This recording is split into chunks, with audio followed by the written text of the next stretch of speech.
Great. Well, welcome everybody. We're going to get started here. Welcome to the R4 BlackLight customer briefing. My name is Paul Jordan, and I'm joined by Drew Fahey. Before we get started, just a couple things. Some of the things we're going to show you can be a little small on your screen, so just be aware of the button in the upper right corner to make the screen larger if you need to zoom in. And as you go, if you have any questions whatsoever, please submit them in the question box or raise your hand. We'll queue them up and answer them in order at the end, if possible. So let's talk a little bit about our process in general, and that includes feedback. Just wanted to point this out. A new feature on the website, the bottom right corner, the Give Feedback button. You know, we look to our customer base for a lot of our innovation, and we look to the ideas and the challenges that you confront in the field. So this little bottom right triangle is prevalent across the website.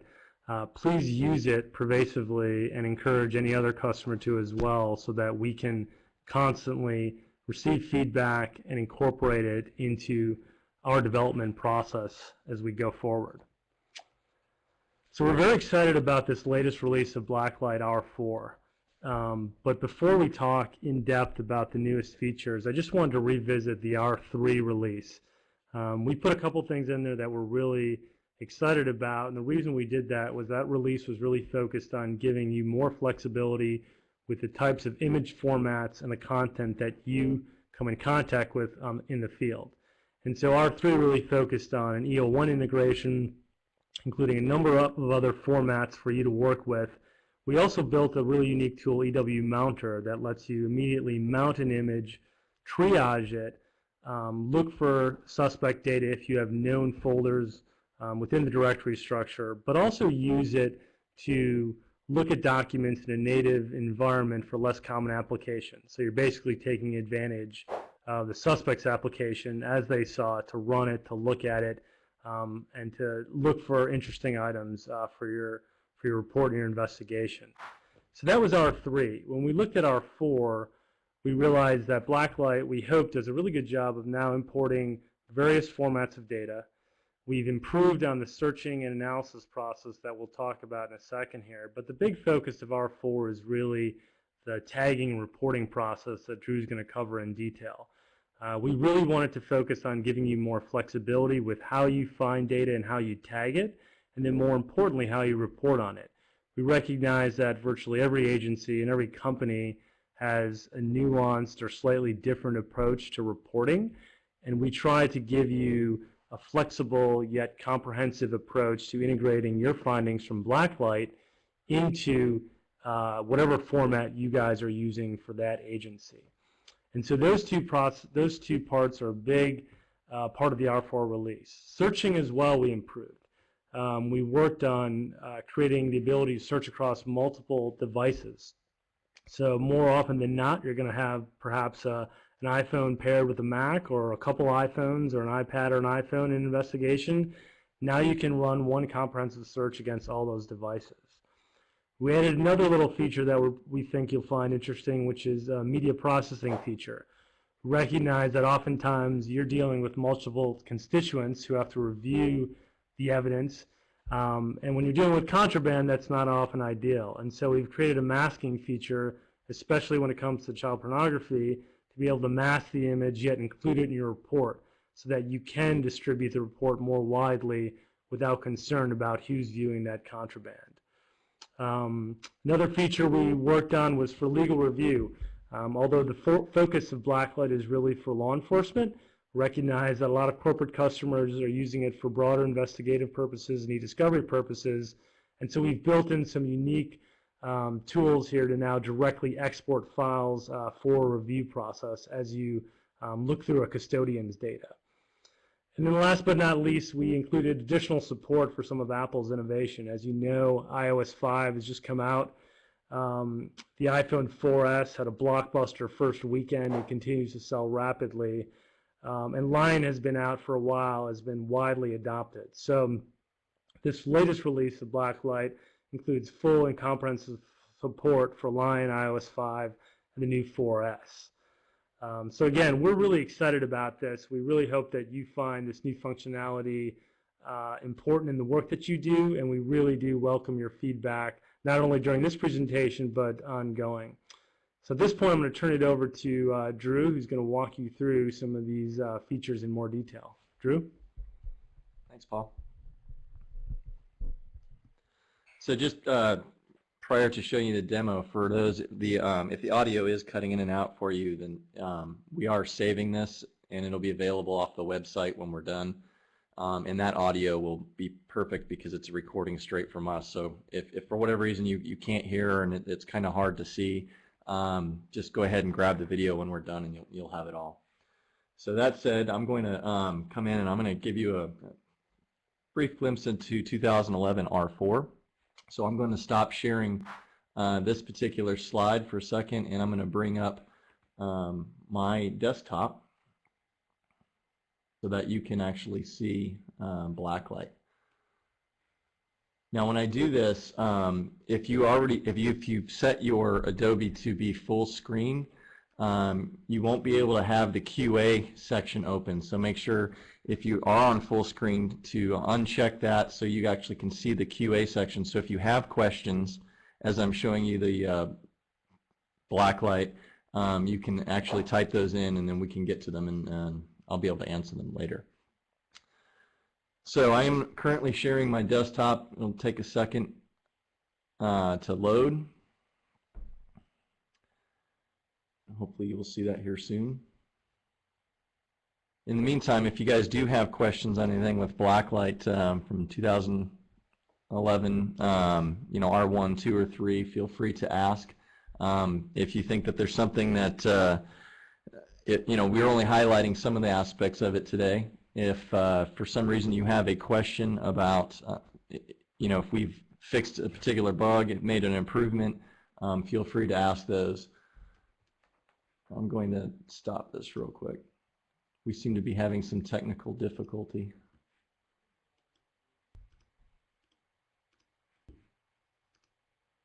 Okay, so hopefully the screen will come up.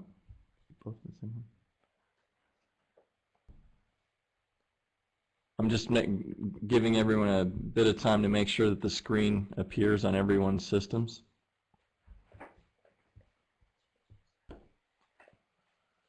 While I'm waiting to make sure that the screen appears, I'll just kind of go over a couple things with BlackLight. So we've spent about 2.5 months doing development of BlackLight 2011 R4.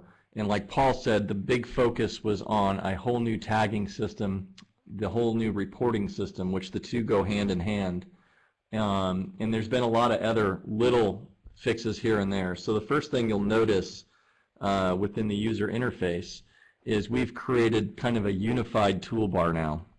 And so that toolbar actually goes completely across the screen. And that's the first thing that you will notice when you start the new version of BlackLight. And when you have it started, before you've actually clicked on a device or added a device, you'll see that the typical investigative areas will be grayed out, so they're not available.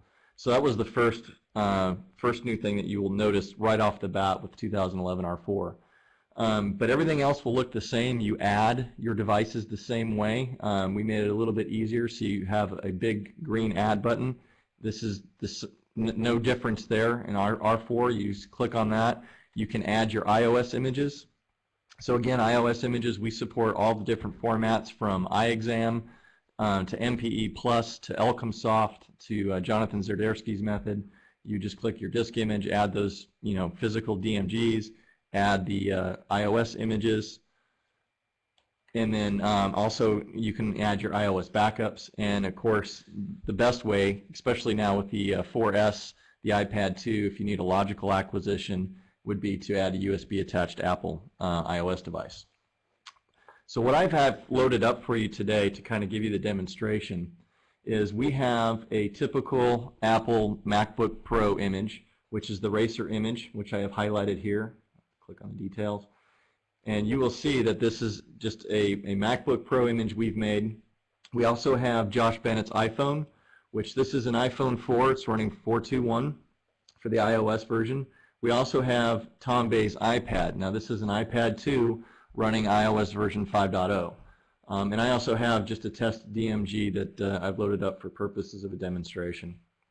So we have several different pieces of evidence that a user would add in the course of a typical investigation. So one of the things we're going to highlight, and I won't go through 100% of everything because most of the items have not changed. So as an example, what I mean hasn't changed. If I click on Josh Bennett's iPhone and click on the iOS tab, you'll notice that we have the same pieces of information that the last couple versions have had. So we have the calls, voicemail, SMS. But what I want to show you is, let's say we're on this particular iPhone and we're investigating a case, and there's items of importance within the text messaging. So as you can see, in this particular sample, they're talking back and forth about how they stole this car. Well, I can take these pieces of information, and just as before, I can tag them.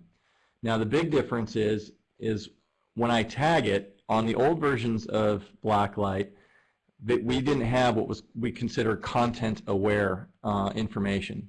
So now BlackLight has what I just said of being content-aware. So you can see as I right-click on these SMS messages, it actually gives me an option to tag the SMS message. Now let's say I create a new tag based on these. You'll notice it does the same thing where it's called tag 2. But what you'll see, and what is completely new, is because of its content aware, we build what we call tag containers. And so this is an SMS tag container, and you can see that the order is kept where I have the two sent messages and the received message. Now the thing about tagging, which then will correlate out to the reporting, is one thing that we've done is we've analyzed a lot of reports from various places, various agencies, various companies. And one thing came down and was very apparent, that almost a majority of the reports were built around a narrative, meaning that the investigator literally wrote up bullet point after bullet point of their investigation and what they found. And so what we tried to do is duplicate that within our tagging mechanism. So while we have tag 2, and we could call this SMS messages, there's really no need with the new version of R4 to do that. We could literally call this one piece, this one tag, we could simply call it evidence if you wanted. Call it whatever makes sense to you. You can write up your narrative. So this narrative is going to go to the top of this particular tagged evidence. So you could simply say this is important information, and that will go right to the top of that particular tag within the report. But let's say we want to add more than just SMS to this. So if I come back to Josh Bennett's phone and let's say let's find some pictures. And look, we found more pictures of cars here, and we want to tag these particular images as evidence as well. And we can drag these into this evidence container tag. And you notice another new item that just now appears, and this is our metadata window. Now, as all the investigators who have been doing computer forensics for some time know, that all files have metadata, but not all metadata is necessarily important to a particular case when you're printing out your report. In some pictures, some files will have 200 pieces of metadata, and you really don't want to expound on that in an investigative report. So you really only want to put in what's important. So in this case, if you deem that, say, the file ID, the name, the path, possibly the size, definitively the hash is important, you can choose those pieces of metadata evidence for each file.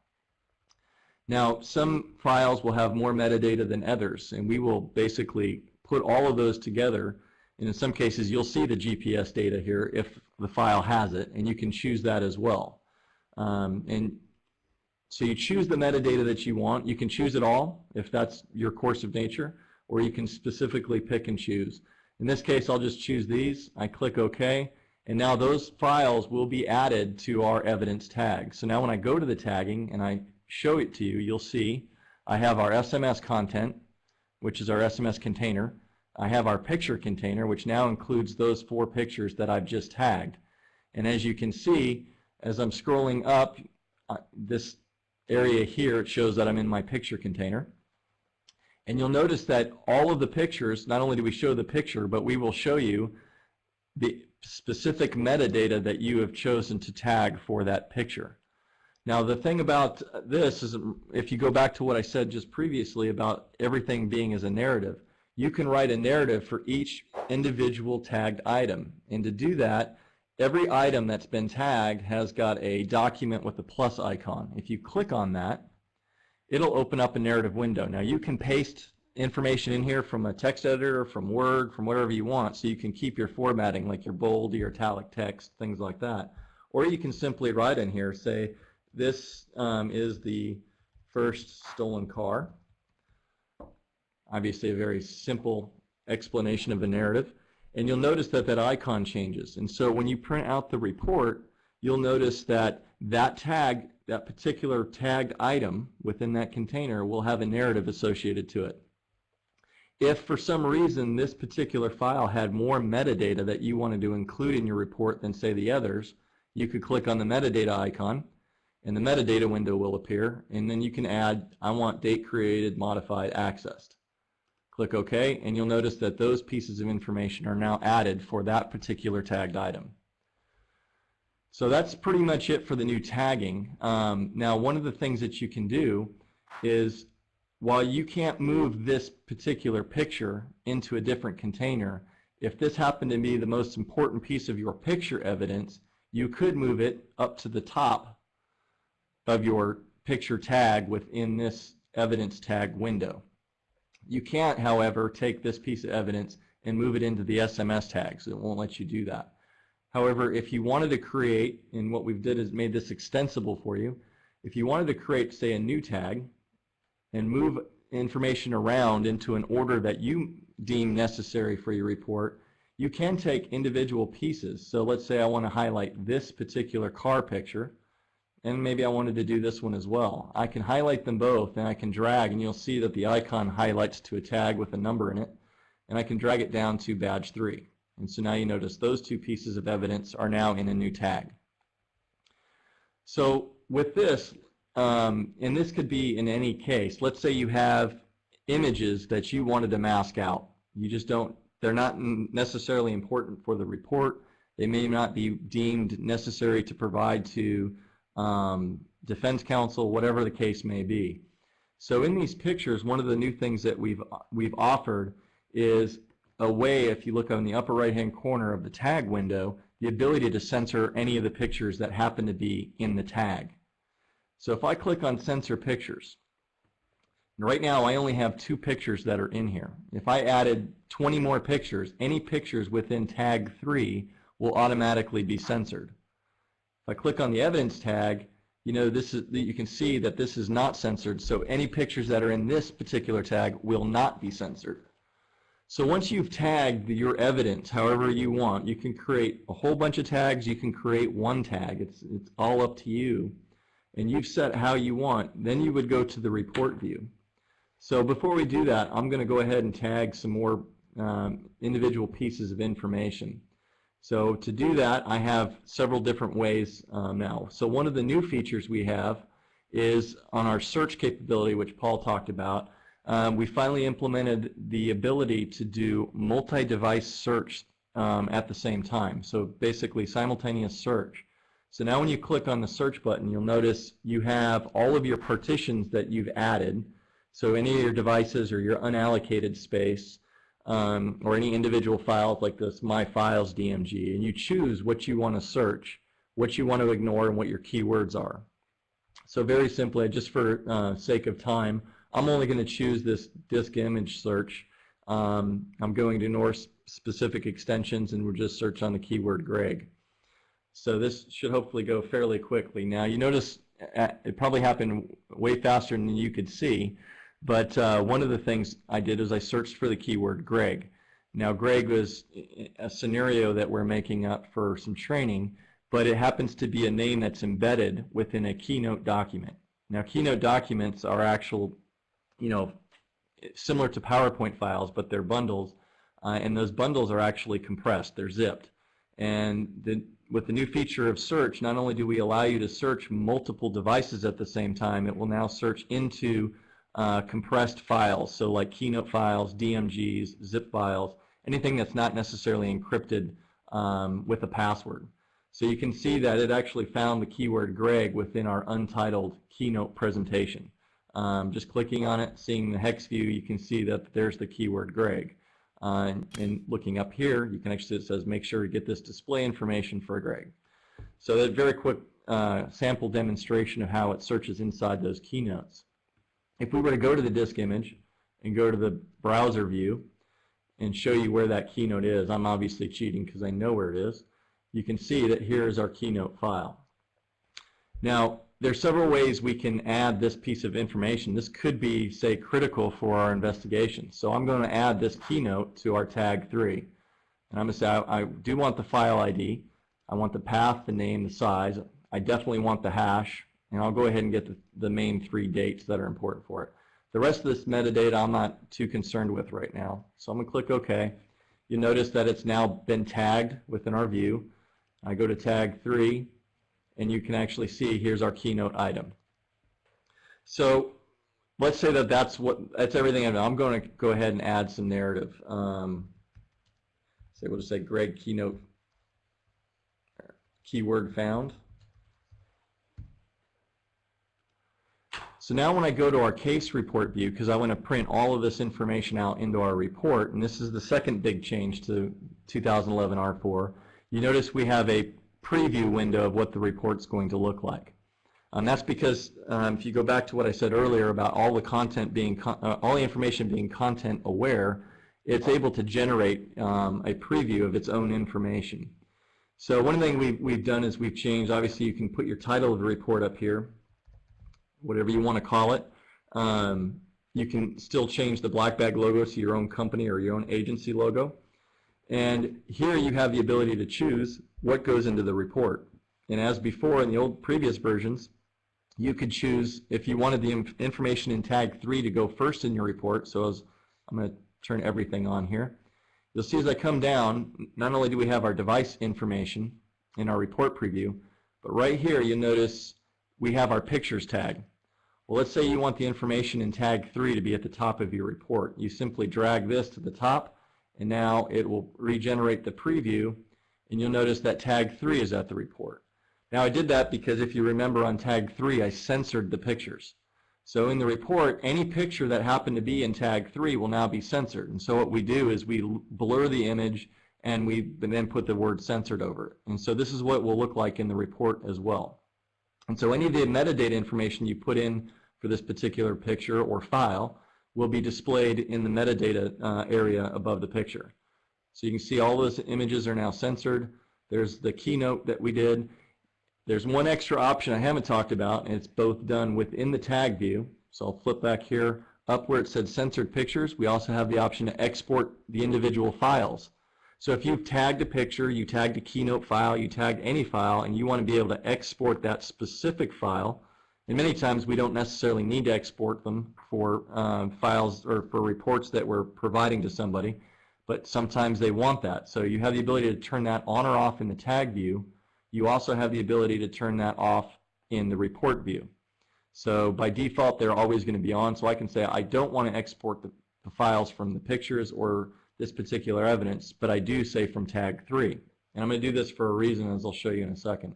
So I come down to tag 3 again just to show you so we're clear. We have 2 images and we have a keynote file.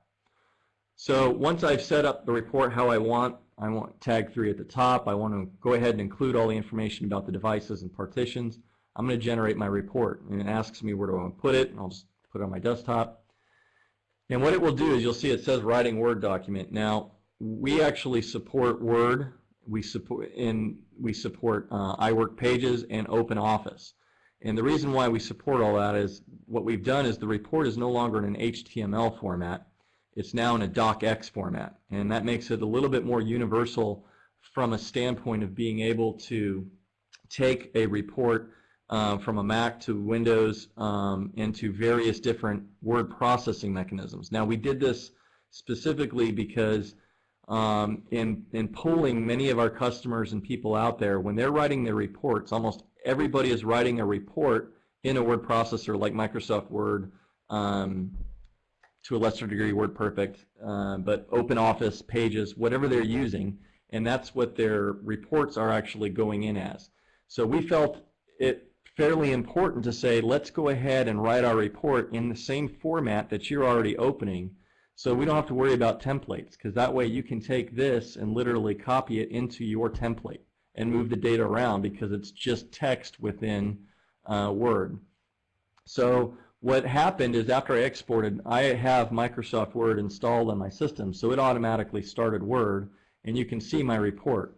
Now Word will preview everything in a table format like you see here. When we save it out as a PDF, a lot of these lines and stuff won't appear. And you can format this any way you want now. You don't have to accept our formatting. So if you don't want the green color, if you want something bold, you're in Word, you have all of the power to change it. So you can see here's our tag 3. So you can actually see how closely, I'm just going to move this window over a little bit, how closely the print preview kind of mirrors what you're going to get in your report. So you can actually see we do links, so you have the picture because we chose to export those pictures. And you can click on this and it shows you exactly where that file is and how you can see it.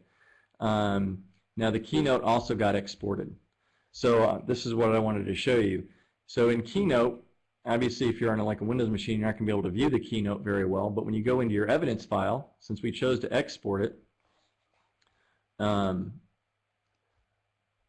go into it, this is the untitled key, so you can actually see, if you're following along here on my path, the evidence disk image untitled key, that's where this piece of information is. So if I were to open up this Keynote, you can actually see here's the Keynote that we exported and we tagged. Now you notice in this Keynote you're not seeing the keyword Greg that we found, and that's because I'd have to open up this Keynote with Keynote itself, which I'll go ahead and do real quickly, assuming you're on a Mac and have Keynote installed, and you'll see that the word keyword Greg is embedded actually in the presenter's notes. So that's really it for the reporting. You can open up this report not just in Word, but like I said, you have the report in a folder, so now you can burn that to a CD, put it on a thumb drive, present it to whoever you need. It's just a docx file along with your exported evidence. And you could open up this, like I said, with Word, Pages, OpenOffice, and there's a caveat to OpenOffice. It does have to be the newer versions, or you're going to have to download the converter for older versions to convert the docx into an OpenOffice format. So what I've done is I've covered the new tagging, I've covered the new reporting, I've covered the search capability. Just to give you a brief idea, there were a total of 206 issues that we resolved in the R4 release. So quite a few bug fixes here and there, lots of improvements, and obviously the big endeavor with the new tagging and reporting. So with that, I'm going to end the demonstration. I'm going to turn it back over to Paul and take some of your questions. Great, thanks, Drew. So we do have a couple questions we're going to line up here and get to them. One thing I did want to mention in the interim, in addition to all the new features that we have with BlackLight, is that we put a lot of work into a comprehensive new support guide. And so that guide goes into not painstaking, but hopefully in-depth detail to offer some significant examples on both importing evidence, tagging, reporting, searching, some file filter examples, all the things that were a little bit bare bones before, we've built into a robust report. So that'll ship with all the versions of BlackLight that you'll have at your fingertips. Of course, as always, hit us up with any support questions. We're always happy to help in any way, shape, or form. So we do have a couple questions here, and the first one is in regards to encryption and some of the older the changes that Apple's made with regards to iOS 5 and BlackLight's handling of encrypted backups. So that's actually an excellent question, and that is one of the things that we fixed in R4. So R4 will handle the encrypted backups from iOS 5 all the way back. So we actually spent quite a bit of time dealing with this particular issue and problem, and it is definitely one of the bugs we fixed. I will caveat that by saying that if you have an iOS backup that's been encrypted with version with an iOS 4 phone running iOS 4, you will have to have that iOS 4 phone, not the exact phone, but that model phone in order to basically bypass the encryption.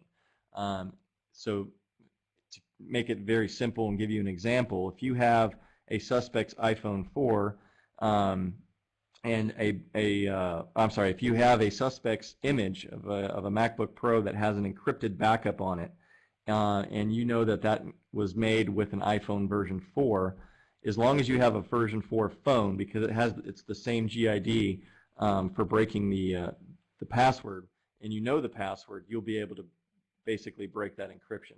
But yes, that was a known issue, and it is resolved in R4. Great. A couple more reporting questions. One was with regards to metadata tags. So as Drew demonstrated, we offered a lot of flexibility with regards to what metadata you can include in the report. The question is it possible to modify the metadata tags for multiple items at the same time? Yes, and actually, I can actually show that to you real quick. It might make it a little bit easier to see. So let me stop sharing this. I'll go back to the share of BlackLight. Picture's worth 1,000 words, so this might make it easier. So hopefully BlackLight will come up here in a minute. So if I go to just a piece of evidence, I like picking on Josh Bennett's phone. So if I have multiple pictures here, I'm gonna select, say, a whole bunch of these pictures. Now, just to show you, individually, these pictures all have their own pieces of metadata.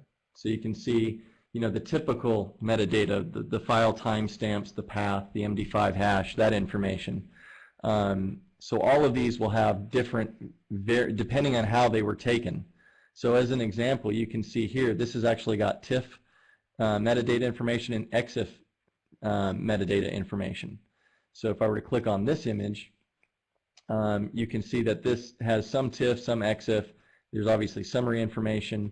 If you find an image that was made with an Apple iPhone, like this one, you'll see that it has GPS information as well as the EXIF information and more TIFF information, which shows that it was made with an Apple iPhone. So for example, if I click on this image and I just simply say wanted to tag it, so I have several ways to do that. I can drag and drop this image onto a tag just like that, or I can right click, tag file as, or I can use a hotkey. Hotkey being either command 1, 2, or 3 for the evidence items I've done. Now if I do that, you'll see that this window appears, and if I scroll down, you'll notice there's my summary, the TIFF, and it will model and mirror everything that I have on this side. So you can actually see there's my GPS information. So the question was, can you do multiple at the same time? And the answer is yes. So if I pick another image, say this one, and you notice there is no GPS information, the TIFF information is nominal, meaning there's not much there. So if I highlight this image, assuming I hit the right button, this image, and we'll go ahead and choose several more. And now let's say I want to go ahead and tag these. Now in this case, I'll just use our hotkey. And I'm just holding down the command key, and you can see over here, command T is my last command. It's going to tag it into pictures, or I could do command 2. So we'll just do command T. And now you notice the file metadata window will appear. And what it does is it pushes all of the metadata from all of my selected files. In this case, it happens to be pictures. And I can choose that metadata, and you'll notice all the way down I'm going to have GPS data. So if I can say yes, I want go ahead in the latitude, the longitude, the GPS time, and we'll just go ahead and do the direction that the image was taken in. We'll do altitude as well. And then of course the typical ones, name, path, size, the dates that were created, and the hash. And we check OK on this. So those individual 5 images will now be tagged.